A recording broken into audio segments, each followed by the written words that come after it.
Bueno, estamos al aire con Federico Andajassi, escritor multipremiado. ¿Cómo estás, Federico? Bien, bien, la verdad que un poco sorprendido porque yo venía a las pornógrafas y lo primero que veo es un señor de barba. Un señor de barba y lentes. Claro, con lo cual inmediatamente guardé todo. Es que es por el invierno. Guardé es que todo por el invierno las chicas, como viste, están siempre en bolas, Sí. dijeron, bueno, se enfermaron, entonces vino él de reemplazo. Y vine yo y me remango. Claro, Y bueno, y se hace lo que se puede, Es un ¿viste? impacto fuerte, porque cuando vas a una orgía, viste, lo primero Claro. que querés ver es otra cosa diferente, digamos, a la espalda peluda. Claro, No, esperás que te abra la puerta la rubia tetona y no el negro porongudo, digamos. Por decir ¿ese así. está por venir? No, Sí, ese sí. está allá, mirá. El negro lo tenemos ahí, es nuestro apoyo logístico, apoya a todos nuestros invitados de manera intensa. Pero bueno, es nuestra mascota, por decirlo de alguna manera. El día que se despierte, Mascota que espero que no sea faldera. ni mira. Yo no sé, porque la pelota, ¿viste? Es como que él se acerca con la pelota y Sí. es interesante. Bueno, es interesante tu carrera y todo lo que has cosechado. 12 novelas. Creo que sí, la verdad. 12. Que no llevo la ¿Son cuenta. 12 Sí, o...? me está vibrando algo acá, yo no sé si... Apagá el vibrador. Mi mujer, ¿vos podés creer que ¿Nos está escuchando? Es increíble, pero para que yo la voy a atender. Mi amor, estoy en la radio. No, pero porque te llegó tarde el llamado. Bueno, nada, estoy acá en medio de una orgía, me llamaste. Estoy acá Bueno, qué permisiva. al aire. Bueno, nada, después me baño y voy para casa. Dale, un besito, chau. No, viste cómo es esto. Le decís, Sí. mira, le decís a tu mujer que vas a una orgía y no te cree. No te creen. No, Bueno, impresionante, hasta ¿entendés? que... Tendríamos que haberle puesto los sonidos que tenemos. Claro. Bueno, hay una película Para que de nos eso, crean. donde el chabón, digamos, el protagonista, no el chabón, sino el protagonista termina en un Hacemos avión una corrección, por favor, hay un con escritor. Morgan Freeman, ¿no? Que son ultra recontra super agentes de la recontra espionaje, de la CIA, de no sé qué, y al flaco lo llama la novia. Y el flaco le dice, no sé qué, yo me tenía que encontrar con ella, ¿qué le digo? Y el tipo le dice, no sé, decirle cualquier cosa. Y le dice cualquier cosa al flaco. Y el flaco le dice a Morgan Freeman, no me cree. Bueno, decirle la verdad. Bueno, mirá, estoy con el super recontra espionaje de la CIA en el avión del presidente. Nos estamos yendo. Y la mina le corta. Totalmente. Y era la posta, ¿eh? Yo le decía a mi mujer Era que la me iba a una posta. reunión de trabajo, no me iba a llamar, pero le digo, mira, voy a una orgía y quiere comprobarlo. Si es verdad. Igual que se tu hacía. mujer fue muy amable. Durante todos estos meses la estuvimos persiguiendo para Sí, que Aida mi mujer se caracteriza por ser una persona muy amable. Es así, ¿no? la estuvimos persiguiendo a Aida para tenerte. La verdad es que nos apasiona tu obra y sobre todo porque escribís de sexo. Y con esto de estar un poco bastardeada la literatura erótica últimamente, no sé qué te parecen los Mira, 50 sombras, etcétera. no estoy en condiciones de darte una opinión porque no lo leí, a lo mejor me estoy perdiendo una gran obra, no lo sé, la verdad es que no. Trato de cargar con la menor cantidad de prejuicios posibles. Ahora, es bien, pareciera ser que esto de la literatura erótica es una novedad. Cuando Sí. la literatura erótica, digamos, es más antigua que lo que puede rastrear la historia. Yo creo que el erotismo es tan antiguo como la sexualidad, como la literatura, y es muy difícil separar una cosa de otra. Hasta Pues la es que- Biblia.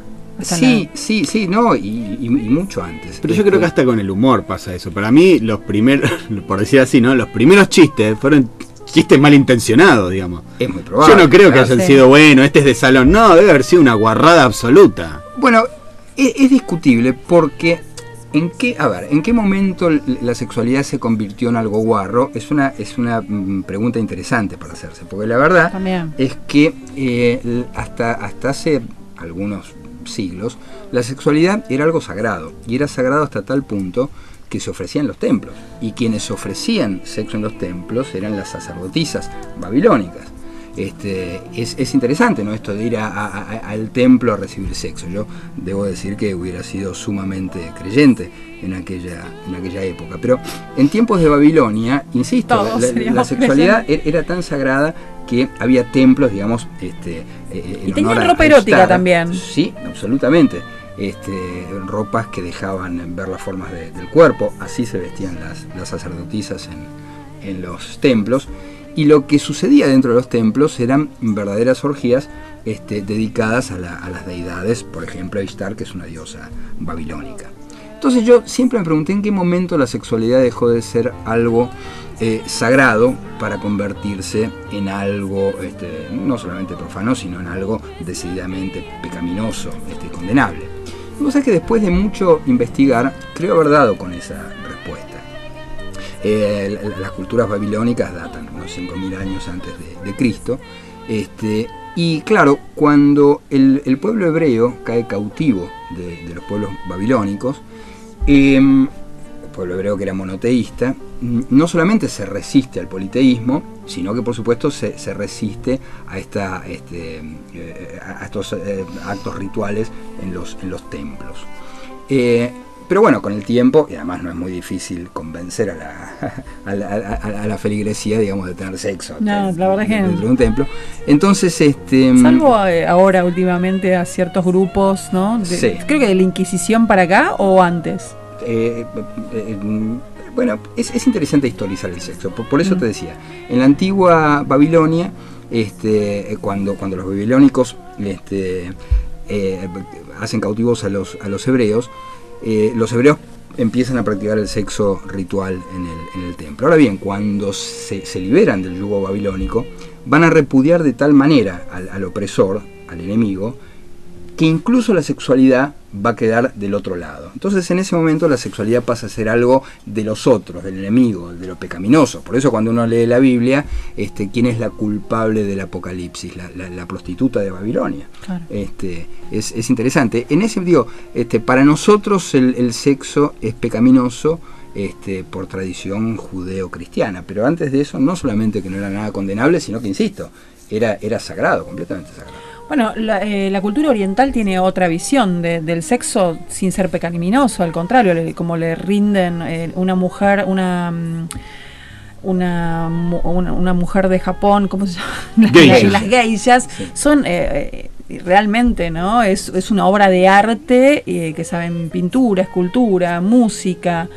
Saben cantar y se perfeccionan en el sexo, en el arte amatorio. Sí. Entonces, eso a lo mejor los libera de un montón de culpas, ¿no? Sí. Además vos sabés que el pueblo japonés es sumamente lascivo y tienen costumbres orgiásticas desde hace mucho tiempo, y aún hoy se sigue. Bueno, de hecho el Imperio de los Sentidos, hay una tradición cinematográfica donde esto se ve. Pero con los harems creo que pasaba lo mismo. Me parece que se buscaba que haya minas que supieran tocar un instrumento, que supieran pintar, que supieran recitar poesía, que pudieran escribir. O sea, se buscaban minas cultas.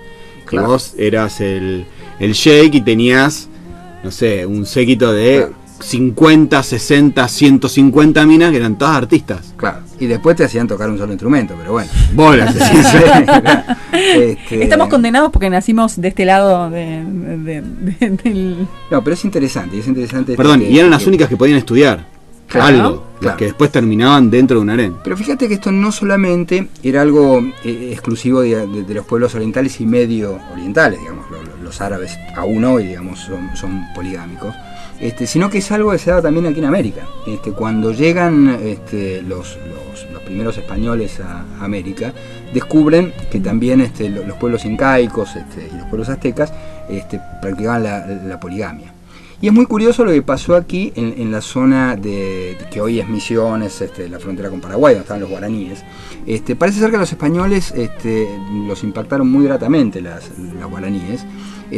Y entonces lo que hacían era tomar cautivo a los dueños de los harenes, los mataban y los mismos conquistadores se quedaban con 40, 50 con el botín. Con el botín. Entonces, claro, estas noticias llegaban a oídos del rey, el rey se escandalizaba y mandaba curas. Llegaban los curas, veían esa situación escandalosa, echaban inmediatamente, digamos, a quien ocupaba ese lugar, lo reemplazaban y pasaban ellos a tener 40, 50 minas. Esto es así hasta hoy. Vos fijate que Lugo, de repente, claro, que era cura y presidente, tenía un harén de 40, 50 minas. Es curioso, ¿no? Entonces se encuentran con dos cosas los españoles cuando llegan acá. Uno, que también acá en América la sexualidad era sagrada, que también había templos dedicados a la sexualidad, se lleva una sorpresa mayor. Estaba esta figura que eran las pampairunas, que eran como ellos llaman las sacerdotisas del templo, las que daban sexo a los feligreses, y descubren que estas hermosas mujeres, debajo del vestido, guardaban una interesantísima tararira, está bien dicho, ¿no? Es decir, eran hombres, exactamente, disfrazados de mujer que cumplían esta doble función. Y fíjate que no solamente lejos de los eunucos, o sea, lejos. No, completamente no. Además, eran elegidos por dimensiones del claro. Bueno, claro, entonces no solamente el sexo era sagrado, no solamente la homosexualidad era sagrada, sino que esto, que también hoy parece una novedad, es algo que sucedía. Bueno, los griegos también, ¿no? La homosexualidad. El sexo era algo que ocurría entre hombres. Claro. Las mujeres estaban para procrear. Para reproducción. Sí, inclusive hasta llegados los romanos también había una diferenciación entre quien ofrecía su miembro para ser felado y quien era forzado a la felación. O sea, la relación de dominancia era, digamos, la que podía llegar a determinar tu rol pasivo o activo en esa relación, digamos. Se te podría considerar quizá menos viril porque eras quien ofrecía el acto y no quien cedía para ser recompensado con el acto, digamos. Cosa que hoy en la Barra Brava también, digamos, es la misma lógica, digamos. Sí, todo viene de ahí, digamos. Trollo es el que, digamos, el que se deja. El que la hace no. Claro, bueno, los romanos inventaron eso. Claro, inventaron la actitud, chupámela, yo no soy el puto, sos vos que me la chupás a mí. Claro. Exactamente. ¿Cómo se te ocurre escribir todos libros históricos? Porque todos tus libros pasan, ya sea desde el medioevo hasta la actualidad, ¿no? También la historia de los argentinos, la historia sexual de los argentinos en 3 tomos, ¿no? ¿Qué es lo que te apasiona de contar la historia en tus libros y meter mucho sexo, ¿no? O sea, mucho... Sí, 2 cosas. Primero que, como te decía al principio, me parece que la sexualidad es consustancial a la literatura y es muy difícil de escindir. Durante mucho tiempo, digamos, el origen de la literatura está muy emparentada con el sexo. Después, por obra de esto que decíamos, digamos, del judeocristianismo, se moralizó y se dejó de ver la sexualidad en la literatura. Pero bueno, Freud muy hábilmente descubrió rápidamente el truco, entonces él notó rápidamente que esto, que es la literatura, la pintura, todas las artes, las bellas artes, en realidad, dice Freud, son una sublimación de una pulsión sexual que se convierte en otra cosa. Es decir, a pesar de la censura, la sexualidad siguió trabajando en la literatura, en la pintura, en la cultura. Y yo creo que a partir del descubrimiento de Freud, esto que era un proceso inconsciente, hoy se hizo más visible. Me parece que esta relación con la sexualidad es acaso tan claro como lo fue antes de esta colonización judeo-cristiana de la literatura. ¿Y por qué la historia? Por 2 cosas. Primero, que no se puede entender el presente si se desconoce la historia. Y en segundo lugar, que muchas veces al presentar los escenarios en un pasado más o menos remoto, se puede hablar de la actualidad de una forma tal vez más elegante. Me parece que muchas veces lo contemporáneo nos mete en el barro, digamos, de la coyuntura. La coyuntura nunca es muy elegante, ¿no? La coyuntura siempre tiene esta cosa, digamos, de la tinta fresca del diario que nos ensucia los dedos, mientras que la historia tiene el olor de los libros, tiene el olor de la tinta, digamos, de los antiguos libros de historia. Entonces me parece que se puede hablar de lo mismo, solamente que con mejores herramientas para metaforizar la contemporaneidad. Estamos escuchando a Federico Andajasi, el escritor del Anatomista, entre otros libros maravillosos. Gente mal, esa gente está mal. Estamos al aire con Federico Andajasi, que la verdad que el corte está siempre, hay que grabarlo los cortes, sí, como siempre digo lo mismo. Estábamos hablando un poco de lo que le tocaba y de lo que tenía, de lo que costaba investigar, ¿no? De lo que un libro, cuánto te lleva investigarlo, ¿no? De investigación pura, claro, antes de ponerte a escribir. Sí. ¿O vas escribiendo y vas investigando? También. Y la verdad es que, a ver, una cosa era mi vida cuando yo escribí El Anatomista, que tenía actividades diversas. Yo en ese momento era psicoanalista, trabajaba en 2 hospitales, tenía algunos pacientes en casa. Y cuando pude empezar a vivir de la literatura, entonces, bueno, también pude... ¿Hoy vivís de la literatura? Sí, afortunadamente. ¿Sos un afortunado? Sí. Lamentablemente sí, y lamentablemente en este país es cada vez más difícil para los autores jóvenes contemplar la posibilidad de vivir de la literatura, y la verdad que es una gran injusticia porque hay muy buenos autores. Pero entonces, claro, yo en aquel entonces tenía un tiempo material bastante acotado, un tiempo material y un tiempo material, digamos, y también esto de desplazarme. Yo no tuve la oportunidad de viajar a Venecia, Florencia, Padua, que son los escenarios donde ocurre El Anatomista. Ni siquiera tuve la posibilidad de tener la obra de Mateo Colón, de Red Anatómica. Recordemos rápidamente, sí, por favor, que es buenísimo, de qué va El Anatomista. El Anatomista es una historia que aún hoy, cada vez que lo cuento, me resulta bastante increíble e inverosímil, y es completamente verdadero. Allá por el siglo XVI existió un médico, que llamándose Colón, Mateo Realdo Colombo, se declara el descubridor del clítoris. A mí me sorprendió que el clítoris tuviese un descubridor, pero que además el tipo se llamara Colón. Sí, pero aparte, ¿por qué tienen que ser los hombres los descubridores y no las mujeres? Ahí estamos. Menos mal que no se proclamó el inventor. Claro, no, ahí basta. Yo lo inventé, mirá, toca acá, ¿viste? Totalmente. Sí. Bueno, lo cierto es que yo sospecho que las mujeres deberían saber de la existencia de este órgano, pero hasta ese entonces no tenía no se había establecido una anatomía y una fisiología. Entonces el primero que establece una anatomía, una fisiología y le pone un nombre es Mateo Colón. Y el nombre que le pone no es clítoris, es Amor Veneris.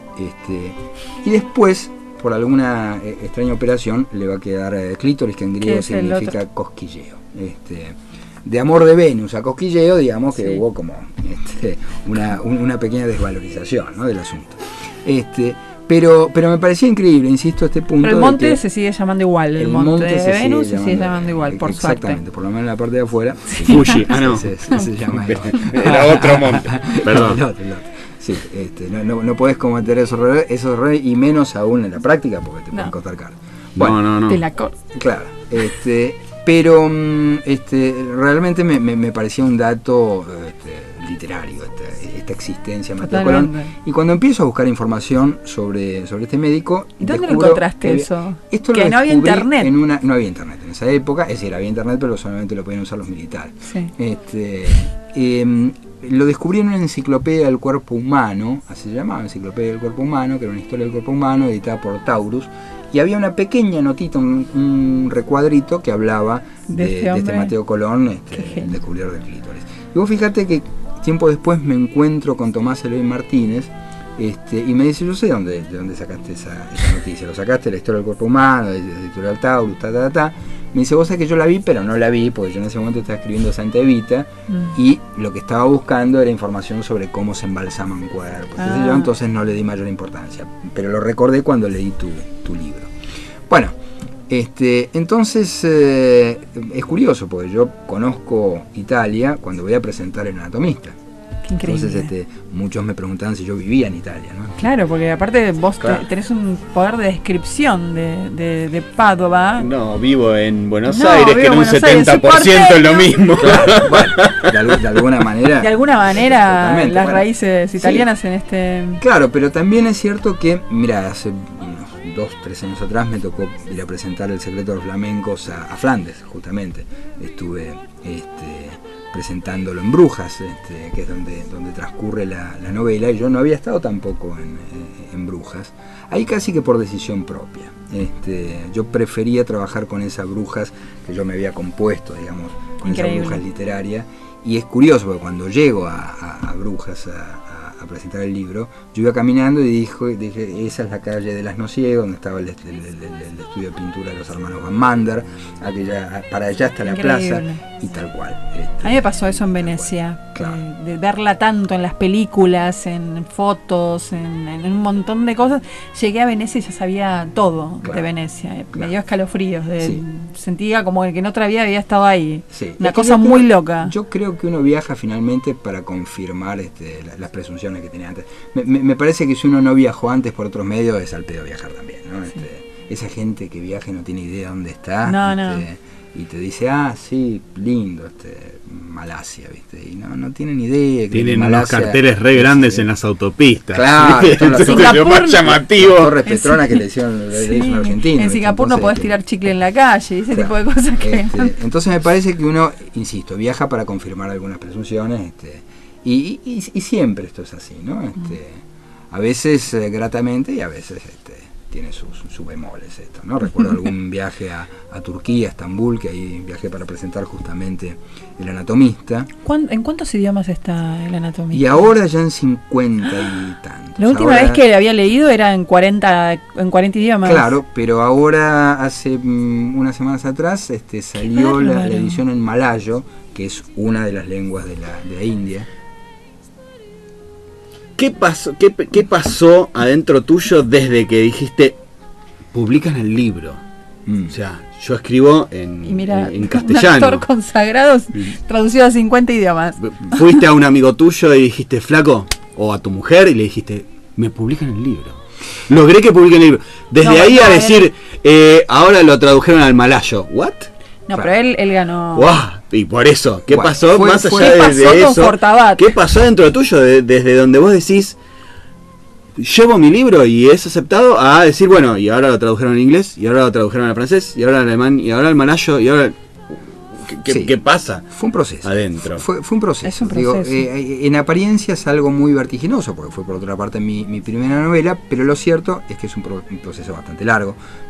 Yo había empezado en mi adolescencia escribiendo poesía, como escribimos. ¿Y tenés algún manuscrito inédito? Mi primera novela, que es una novela policial, donde yo me quise probar que era escritor. Porque me parece que un escritor se recibe de tal cuando puede escribir una novela policial. Porque el policial no admite, digamos, artificios que no estén dentro de una legalidad. De la trama. Claro. El policial tiene que cerrar, sí o sí, no puede quedar ningún cabo suelto. Pero esa novela la escribí, digamos, sin la intención de publicarla y sin la intención de que la leyeran otros, digamos. De modo que así va a permanecer inédita. Ahora bien, sí había escrito una serie de cuentos, cuentos que realmente siguen siendo de lo que más me gusta, de lo que desde que empecé a escribir. Entonces, allá por el año 96, dije, bueno, ¿qué hace un tipo que... Yo ahí ya había escrito El Anatomista. El Anatomista fue la primera novela que yo consideré que era publicable. Claro, por eso mi pregunta va desde decir, publico mi primer novela y que ese mismo material que te produjo esa satisfacción de decir, pude publicar mi primera novela, todavía siguen sucediendo cosas como traducciones a idioma, presentaciones. Me imagino que internamente y aparte, se debe revivir ese pude publicarlo. ¿Cuántos años ya? ¿20 años? Y eso fue en el 97, se publicó en el año 97. O sea, casi va. O sea, 20 años después sigue habiendo repercusiones sobre... Sí, además es increíble. Se sigue. Ahora en Brasil están trabajando para hacer una obra de teatro. Acá fue los derechos comprados para cine, acá se hizo también en teatro. Y se sigue editando. También ahora en Brasil salió una nueva traducción con una nueva edición. La verdad es que a mí no deja de sorprenderme. Pero claro, te decía, en el medio hubo muchas instancias. Yo cuando termino de escribir El Anatomista dije, esta novela, si se llega a publicar, yo creo que puede funcionar. Y entonces, yo no sabía qué se hacía con un libro terminado. Yo era un autor completamente inédito. Empecé a recorrer las editoriales casi por orden alfabético, con mi manuscrito bajo el brazo. Me fui a una editorial A, que quedaba por Pompeya en aquel entonces, y me presento, había una recepcionista. ¿Quiénes te dijeron que no? ¿Quiénes te dijeron que no? No.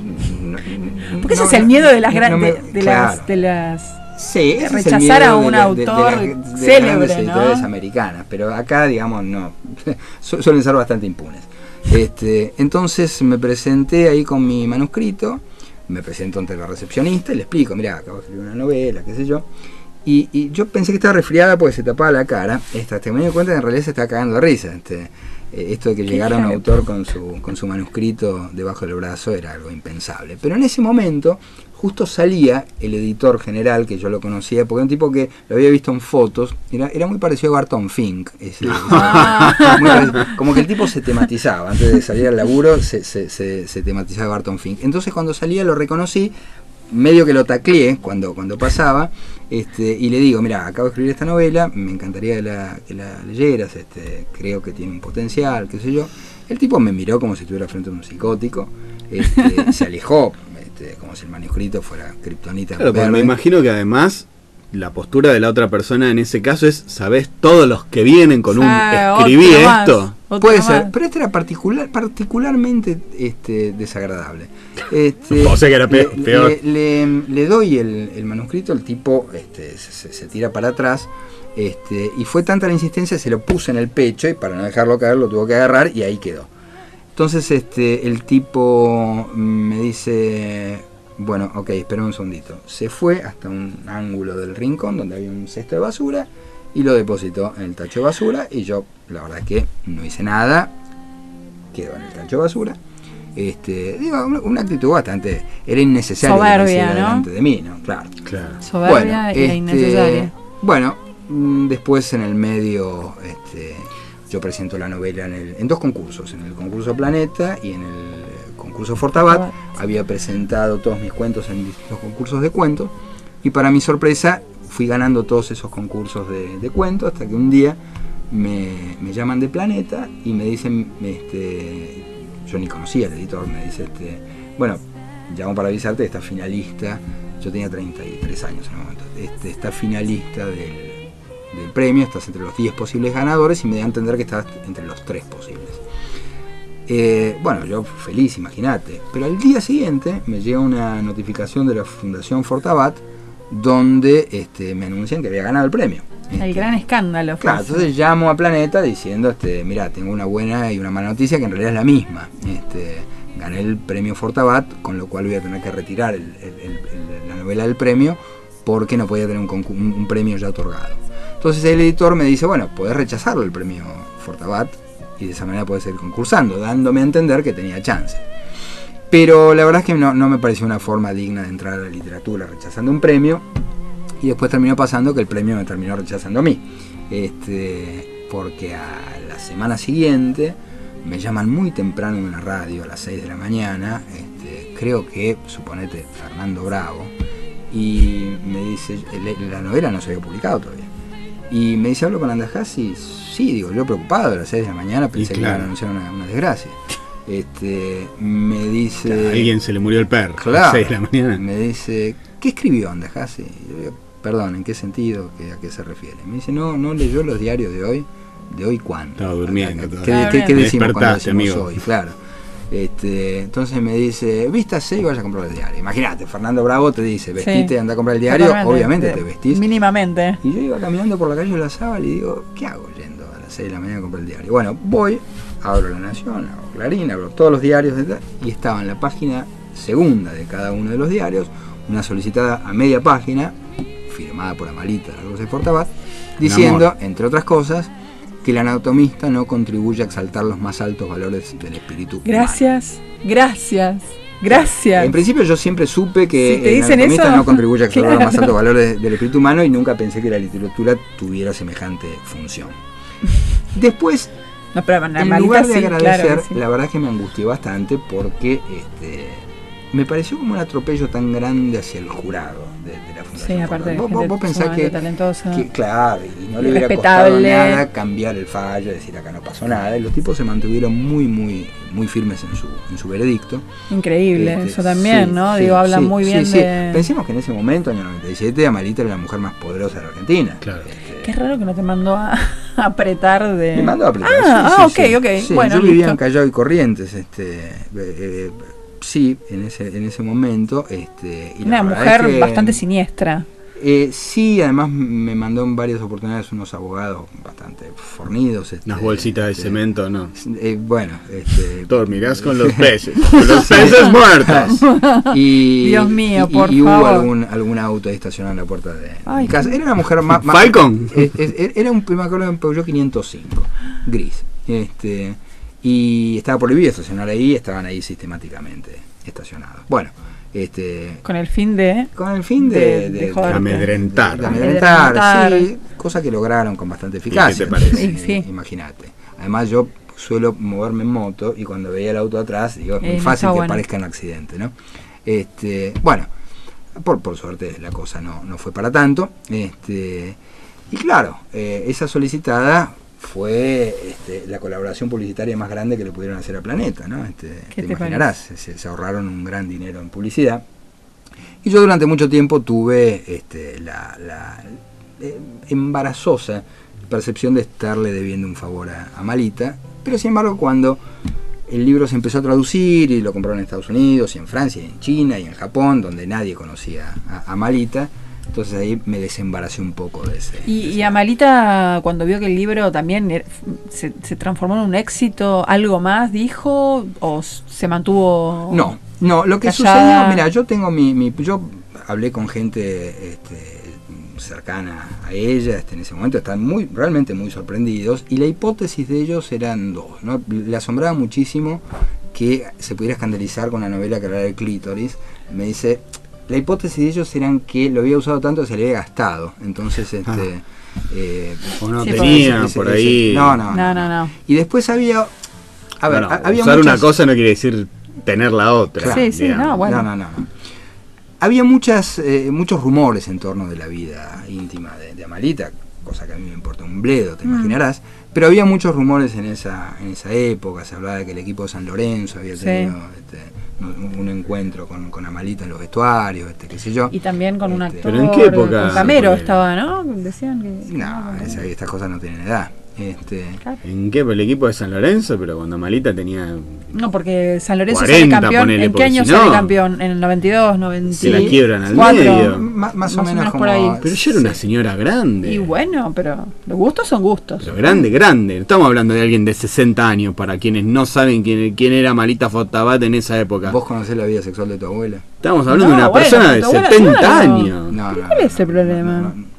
Te aseguro que no. No era problema para ella. No es óbice en absoluto. ¿Por qué te pensás que duró tanto? Esto, imagínate, yo no sé si tenía algún asidero o no, pero lo cierto es que esos rumores corrían, y entonces, según decían los allegados a la fundación, si ella aparecía premiando un libro, digamos, que hace una suerte de apología del placer sexual femenino, iba a aparecer una confirmación de todos estos rumores, de modo que prefirió aparatosamente rechazar esa negarlo rotundamente, reafirmando los rumores, digamos, Claro. porque es lo mismo. Es que yo creo que sí. Pero igual muchos sobre ella, o sea, siempre se trató de ocultar toda su vida. Y si los milicos te regalan una cementera que viene de esa manera medio turbia y vos cedés ese cemento para tapar autopistas, me parece que yo con esa persona mucho no me voy a meter. Por eso te digo. Yo mucho... Muy siniestra la mujer. Y lo otro, el señor de Barton Fink, que debe haber que agarró el manuscrito y lo tiró al tacho. Ay, yo creo favor. que esa imagen, Este señor? cada vez que cuando te dijeron, bueno, se publica el libro, se traduce a tal cual y el otro idioma, yo creo que cada una de esas noticias que te llegó, debes haber visto a Barton Fink darse vuelta y ¡tuc! Tira el libro. Ahora el inglés, ¡tuc! Tira el libro. Ahora el malayo, ¡tuc! Tira el libro. Se te debe repetir la escena como diciendo, boludo, vos lo tiraste. Hubo venganza. Bien ahí. Yo, la verdad que soy un férreo opositor a la venganza, pero... Hay la venganza con estilo, cuando se das medio sola está buena. Se presentaba una revista, no sé qué, un libro, no sé qué cosa, me invitan a este lugar, era un embole. Yo en esa época fumaba, y salgo a fumar, y entonces en un momento voy al baño, que el baño era un pasillo muy parecido al pasillo de la película Barton Fink, que era un hotel, y voy rumbo al baño, y cuando estoy yendo, ¿quién viene en sentido contrario? No había nadie. Barton Fink. Aparece Barton Fink. El tipo me ve Y imagínate un Se western. quiso matar. Claro, sí, de punta a punta, claro. Entonces el tipo levanta la vista y me ve, yo levanto la vista y lo veo. El tipo se para, era un pasillo que no había nada. Sí, te tenías que correr. No había nada. Solamente había unas falsas columnas ornamentales, que eran media columnas. Entonces el tipo agarra, con paso veloz, se va a un costado y se esconde atrás de una media columna. Qué tierno. Te lo juro por Dios. Yo digo, hola, es señor, el centro más perfecto que me tiraron en mi vida. Entonces caminé hasta la columna y le toqué el hombro. Le digo, hola, Barton. Amigo. El tipo no se daba vuelta. Barton, ¿te acordás de mí? No, me decía. Pero mirame y decime. Mirame para decirte claro, decirme que no te acordás, no me viste todavía. Bueno, claro, pues. Mirame y decime no. Claro. Y en ese momento quisieron los dioses que vinieran los editores generales de la editorial. Yo no sé si él seguía estando ahí. Entonces me saludan, se presentan, yo otro logo. Y el tipo estaba contra la columna. Entonces ven que había una persona ahí de espalda contra la columna y me dice, ¿están jugando a las escondidas? Perdón, estamos molestando. Yo no, le digo. Me muero. Entonces se acercan y dicen, fulano, ¿estás bien? Sí. Y no se daba vuelta. Barton, ¿qué te pasa? Claro, Por Dios. Y entonces Es buenísimo. yo jamás les conté a los editores generales pero fue muy porque te dio vergüenza ajena, seguro. Porque me dio pena, la verdad es que me dio pena. Y un hombre un hombre grande que se esconda. Aparte, yo creo que la actitud que esta persona tuvo, ¿no? Vos llevarle tu manuscrito, qué sé yo, pudo haber hecho 1000 cosas, pudo haberte dicho, bueno, sí, dejale tu teléfono a ella, yo te llamo, no te llama nunca más. Totalmente. Pero te trata gentilmente. Lo agarró y lo tiró a la mierda. Me parece que es una especie de actitud que se ve reflejada en un montón de gente que vive del talento de los demás. Totalmente. Sí. Digamos. Totalmente. Pero en lo que sea, no escritores. Podés desarrollar software, podés ser músico, Totalmente. No sé, lo que vos quieras, pero quien no hace nada y vive de lo que lo hacen los demás, tiene ese tipo de actitud de cagarse en el esfuerzo ajeno. Bueno, es muy propio de los críticos literarios. Sí. De los críticos literarios, los críticos de cine. Los que no pueden producir nada y critican. Es muy curioso hablar de la producción ajena desde un lugar que decís, ¿vos quién carajo sos? Perdóname, con todo respeto. Yo tenía un profesor que era escritor que me decía, a mí no me gusta criticar la obra de nadie, no permitas cuando vos estás escribiendo que te critique nadie. El día que esté el libro terminado, vas ese día y se lo llevas a un editor, y ese día te lo corrige, porque el que te puede llegar a dar una opinión momentánea, a lo mejor te hace mierda y no te frustra. Te doy un ejemplo muy concreto. Yo creía tener un amigo y vos sabés que mientras escribía yo le iba dando a leer, me decía, ¿te parece? Vos tenés facilidad para otras cosas, ¿te parece ponerte a escribir? La verdad, me decía, es una cagada lo que estás haciendo. ¿En serio, che? ¿Pero te parece? Y dice, bueno. Y yo avanzaba en la escritura y yo digo, esto no está tan mal. Entonces digo, tomé el Otoño del Patriarca y empecé a manuscribir, digamos, fragmento del Otoño del Patriarca. Le digo, che, empecé a escribir esto, ¿qué te parece? No, loco, es una cagada, olvídate, perfecto, dije yo. Perfecto. Ya entendí todo, exactamente. El pibe no te leía, no, evidentemente ni siquiera lo leía, porque... No, había una mala intención en esa lectura. Y esto es muy frecuente, es esto que vos decís, me parece que hay mucha gente. Hay muchos teóricos en Estados Unidos que hablan de esto, hay 1 o 2 libros que dicen de esto del no llevar de tu obra a crítica de nadie, ¿no? Sino terminarla, ver cómo te va, y después ahí sí recién... Sí, en última instancia gente que te merezca respeto. Mira, mi primer escritor que me leyó y que me animó a seguir escribiendo fue Waldo Soriano, que yo lo admiraba muchísimo, y el tipo leyó los primeros cuentos que yo escribí, y la verdad es que tuvo palabras... Una de las grandes plumas. Sí. Y esos tipos que ya están más allá del bien y del mal, digamos, no tienen ninguna malicia y son opiniones. Claro, pero además la crítica, primero pienso yo, que no sé nada de esto, que es absolutamente subjetiva. Sí. Pero está presentada con una rigurosidad, o sea, no es A mi Algunas gusto, sí, algunas sí. a mi gusto la película, la verdad es que no sé si está tan buena como la manija que le están. No, es riguroso. La película no es buena porque, a vos no te gustó la película. Sí, y hay vericuetos que uno a veces desconoce. A mí me sorprendió mucho que cuando salió El Anatomista, un crítico dice, estoy leyendo El Anatomista. Y la verdad que me está gustando muchísimo. Es una gran novela, qué sé yo, bien. Semana siguiente el tipo tiene una columna en un diario, hace la crítica en el diario, la destroza la novela. Hay intereses, ¿no? La destroza. Ahora te cuento. Después tenía una columna en un programa de radio. Le preguntan, ¿terminaste de leer No, hice la crítica sin haberla terminado. Y ahora avancé y la verdad debo decir que me volvió a sorprender la novela. Es una gran novela. Y después tenía una columna en un programa de televisión y le preguntan qué te pareció. No, la verdad que estuve avanzando una cagada. Claro, después descubrí rápidamente el secreto. El diario y el canal eran de la misma bajada. El tipo era empleado de un medio que era de Amalita, y recibía un sueldo por ese lado, y el tipo además recibió una pauta publicitaria de Planeta. Entonces, cuando recibía guita de acá, decía... Estoy avanzando y está bueno. Claro. Pero unas ratas importantísimas. ¿Cuánto podía contener ese sobre de mierda? ¿Viste? Claro. Sos una rata. Cosa que, sí, ya más empezás a hacer algo que nosotros siempre lo vemos como acogotante, digamos, por no decir que es para matar a la gente que lo hace, pero es ponerte a jugar con lo que le da de comer a otra persona. Claro.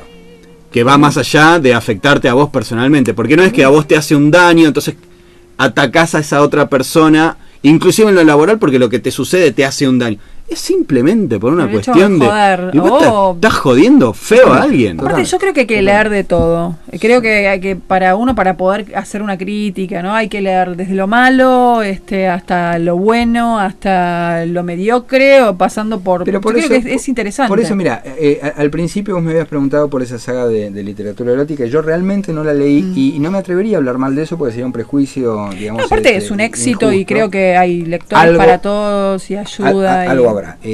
Pero yo en general no hablo de lo que no me gusta, yo solamente, digamos, hablo de aquello que me gusta.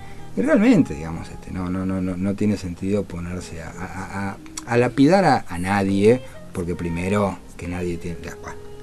El que esté libre de pecado. Tal cual. Tire la primera piedra.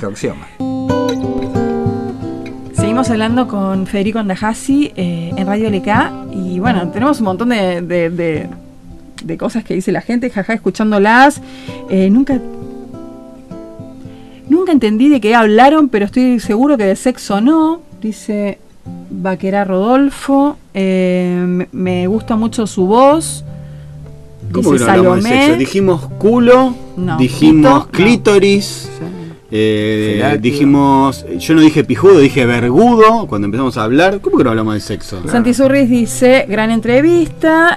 Rutinsky dice, siempre se sabe lo que no se hace, bien se olvida. O sea, que se está refiriendo. Bien se olvida, sí, es cierto. Que es verdad, el sexo si no se hace bien, se olvida. Lo que uno no hace, lo que uno deja de hacer, se olvida. Se olvida. Bien o mal.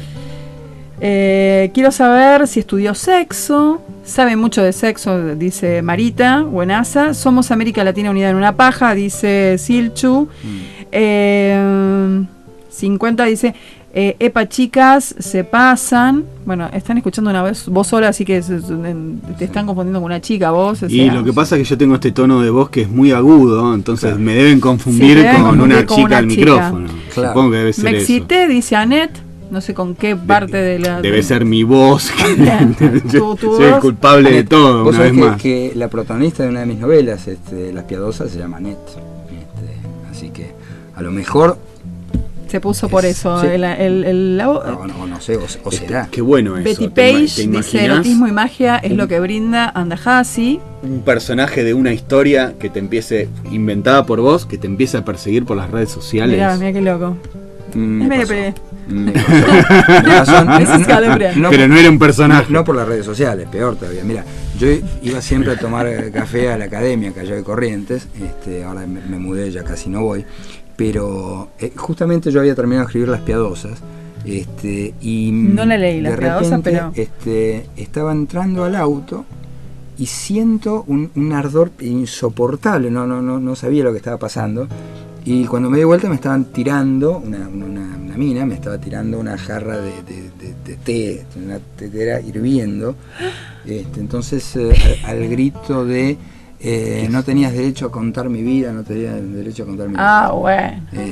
¿Y por cuál de tus libros? Por Las Piadosas, porque después hablando, reconstruyendo las cosas, yo tuve que ir al hospital, me quemó en serio. Y aparte vos siempre parabas ahí en yo Corrientes. Paraba ahí, es más, después me fui a vivir ahí. Yo iba y convengamos que si el té está casi recién hecho, el agua del té estaba por encima de los 80 grados, hirviendo, una quemadura bastante importante. No, fue realmente muy feo. Esto que uno suponía que era ficción, Misery, de repente No, pero es que no me cabe la menor duda, claro, sobre todo con la gente que tiene mucha exposición. Caí en la cuenta, digamos, de que esta persona era la misma que, por en Las Piadosas, esta Annette deja una flor negra, digamos, y me dejaba siempre flores en el parabrisas del auto. Y me tocaban el timbre horas desusadas en mi casa. Dios mío. Yo nunca, y después reconstruyendo con el mozo de la academia y caímos que era esta persona que supuso que era ella efectivamente la protagonista de la novela, que ya estaba contando su vida. Pero ustedes no se conocían. No nos conocíamos, pero... ¿Y cómo mierda vas a suponer que esta madre la cabeza? Obviamente. Era raro el té, capaz que el té tenía algo. Pero no fue la única persona. Mira, capaz que era de esos té que se fuman. Pero escúchate esto, Misery no abarca solamente, digamos, este grupo de lectores anónimos. Cuando se publicó El Anatomista, me invita Mirta Legrand a su programa, a sus almuerzos. Comí riquísimo, estuve con la gente de Lelutier, la pasé bárbaro. Se come lo de Mirta. Se come. Bueno. Decime que con esta señora grande te fue mejor que con la anterior. Déjame que te cuente porque vale la pena. Entonces me pregunta, ¿y ahora estás escribiendo algo? Le digo, sí, estoy escribiendo una historia cuya protagonista es homónima suya. Jaja, qué gracioso. Bien, digo, qué bueno que lo haya tomado con humor. Las Piadosas narra la historia de las trillizas Legrand, que yo tomé el apellido de un personaje de Edgar Allan Poe, del protagonista del Escarabajo de Oro, que es Monsieur Legrand. Entonces yo me tomé la libertad de continuar esta historia. Entonces estas son las tres hijas de Monsieur Legrand, que son entidades monstruosas. A ver, así como la figura del vampiro, el vampiro vive de la sangre, digamos, de sus víctimas. Esta entidad, Annette Legrand, vive del fluido vital masculino, que es la que le permite seguir viviendo, ¿no? Si ella no puede conseguir este fluido, y como es monstruosa, le costaba mucho conseguir este fluido, sus hermanas, que eran muy bellas, lo conseguían por ellas mientras eran jóvenes. Cuando envejecen se le empieza a hacer mucho más complicado. Bueno, sale la novela, Las Piadosas, me llega la invitación de la producción del programa de Mirta Legrand. Acepto, por supuesto, muy gustoso, y a las 2 horas me vuelven a llamar diciéndome que me habían desinvitado. Ay, me muero. Claro. Y claro,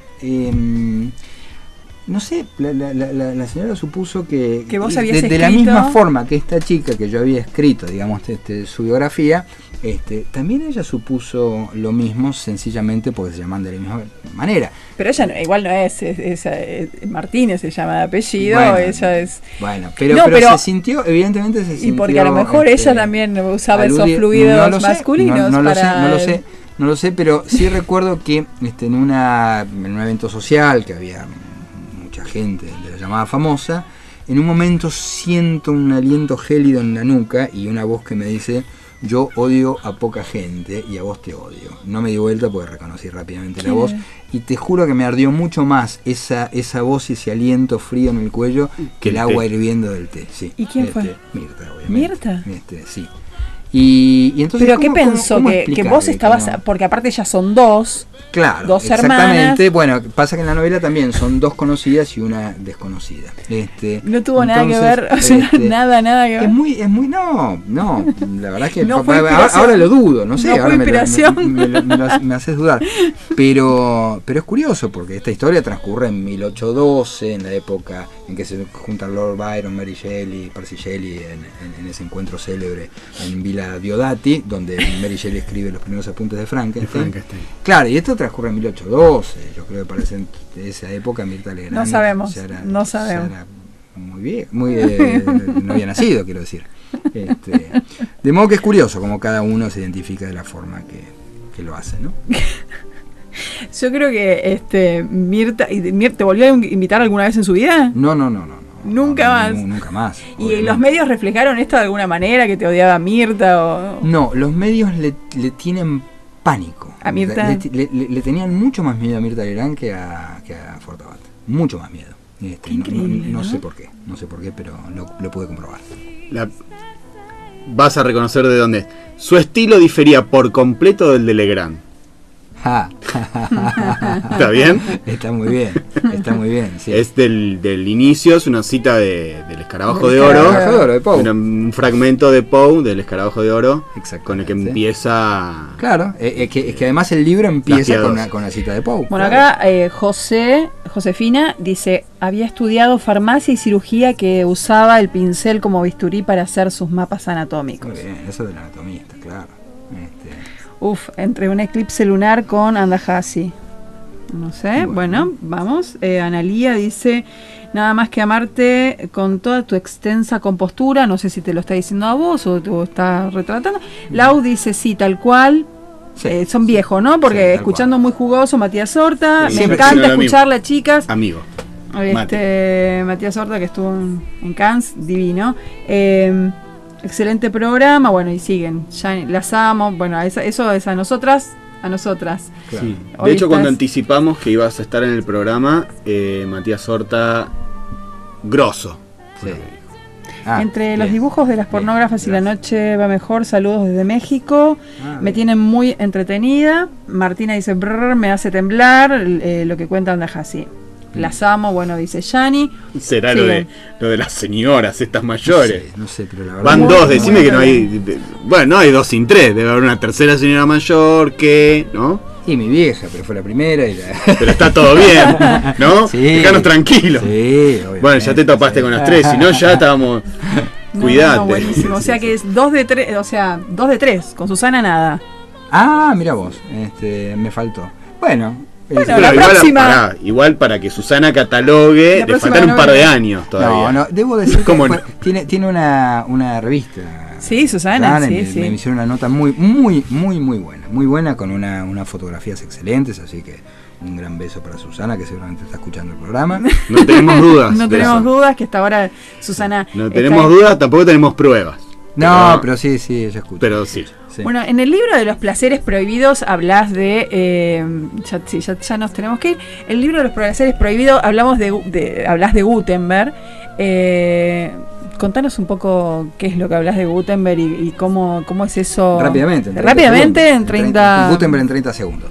Si nos preguntan a cada uno de nosotros quién fue Gutenberg, decimos de manera casi escolar que fue el inventor de la imprenta, los tipos móviles, del libro tal cual lo conocemos. Bueno, eso no fue Gutenberg. Gutenberg fue un vil estafador que nunca inventó la imprenta. La imprenta jamás se inventó, porque lo que inventa Gutenberg es una máquina para falsificar manuscritos. Vos pensás que un manuscrito, una Biblia manuscrita, valía una fortuna. Una fortuna quiere decir que te podías comprar un palacio en cualquier ciudad de Europa. Entonces el tipo inventa esta máquina para poder vender esos falsos manuscritos al precio de un manuscrito que, insisto, era una fortuna. Tenía 2 socios, que eran Fust y Schoeffer, un banquero y un artesano. Raro, ¿no? Los banqueros, y obviamente el único que hace el negocio es el banquero. El que se queda con los derechos del invento es el banquero. Gutenberg no ve una sola moneda. Pero es muy curioso cómo después es canonizado Gutenberg. ¿Pero y por qué pasa eso? O sea, el maestro de Gutenberg permite que pase a la historia como un invento de él. No, lo que sucede es que a veces, la Iglesia, cuando descubre el potencial de este fraude, entra en pánico, porque dice, nos van a cualquiera, que si se van a masificar los libros sagrados, lo cual es un problema porque la palabra la tenemos que tener nosotros, pero peor todavía, se van a masificar los otros libros, los libros prohibidos. Vamos a instruir a la gente también, ¿no? Ese era el gran problema. Sobre todo los libros prohibidos. Exactamente. Entonces el libro de los placeres prohibidos habla de esa puja entre este invento, que es la imprenta, que termina siendo la imprenta, y cómo la Iglesia pretendía quedarse para sí con este saber. Y bueno, en el medio de este proceso a Gutenberg, que realmente sufrió varios juicios a causa de su invención, por esos días en Mainz, el lugar donde sucede la novela y donde era Gutenberg, aparecen un grupo de prostitutas muertas, y entonces estas dos historias tienen que ver con que parece ser que alguien conoce el secreto del libro más prohibido de todos los tiempos y que temía que ese libro prohibido se masificara gracias al invento de Gutenberg. Un código da Vinci, pero de sexo, pero bueno, porque toca el sexo y la prostitución, que es claro. Que bueno, que para que la ejerza, o sea, mientras no haya trata en el medio ni. Claro, exactamente. Así que, bueno. Y lo paradójico es que el proyecto lo que hablábamos en un momento, que el proyecto que libera y que ofrece gratuitamente textos que entran al dominio público mundial en varios formatos, justamente es el Gutenberg Project. Totalmente. El primer pirata de la historia, es Gutenberg. Es Gutenberg. Qué grande Gutenberg, aguante Gutenberg. Yo creo que la propiedad intelectual debe ser donada, ¿no? Como que, sí, no, es que está buenísimo que compartan tu libro. Los derechos de propiedad son un pequeño lapso, son una ventana para que el creador pueda seguir escribiendo y pueda vivir, digamos, pueda comer de eso. Esto se nota en los laboratorios, digamos, que los científicos puedan hacer medicamentos y vivir de eso. Pero la regla es el dominio público, la excepción es el derecho, digamos, por eso tiene un espacio en el tiempo muy limitado. Entonces me parece que lo que pretenden los grandes monopolios es que no venzan nunca esos derechos. En realidad, insisto, la norma lo que debería hacer es que sean de dominio público. Tal cual. Y pasa desde la época de Drácula eso, cuando se hace la primera película en el 20 y pico, en el 13, una cosa así, que se filma Nosferatu. Totalmente. Se llama Nosferatu porque la viuda de Bram Stoker no autorizó que se llamara Drácula. Sí, claro. Y el conde Orlok se llama Orlok por el mismo motivo, digamos. Y todo lo que vos ves es la historia de Drácula con otros nombres. Porque todo lo que vos ves es una novela, es un cuento que escribió el secretario de Lord Byron, John Polidori, en aquella noche donde se inician las piadosas, un pequeño cuento llamado The Vampire. Ajá. Y el Drácula de Bram Stoker, digamos, está escrito, digamos, está novelada esa pequeña historia que escribe John Polidori. Bueno, y además la historia sexual de los argentinos, que es maravillosa, etcétera, etcétera, etcétera. Es un escritor, yo creo que es el escritor consagrado del momento, Federico Andajasi. No, pero la verdad es que es un lujo tenerte acá. Te agradecemos mucho por haber venido. No, para mí fue un gusto. Y te digo, queda corto el programa con tanta. No faltará oportunidad. Bueno, muchas gracias, Federico. Gracias a ustedes, la verdad que gracias la pasé a Ida muy bien también. Con ustedes dos, con la chica de barba y con la chica de anteojos, la verdad que la pasé fantástico. Ha sido una gran orgía, así que me viste y me voy a mi casa. ¿A tu casa? Le dijiste a tu mujer que te bañabas, así que... Acá tenemos unas duchas no están muy buenas que digamos, pero bueno. Dale. Bueno, nos vemos, nos escuchamos la semana que viene. No se olviden que el amor arruina el sexo. No se dejen arruinar el sexo con amor. Hasta la semana que viene.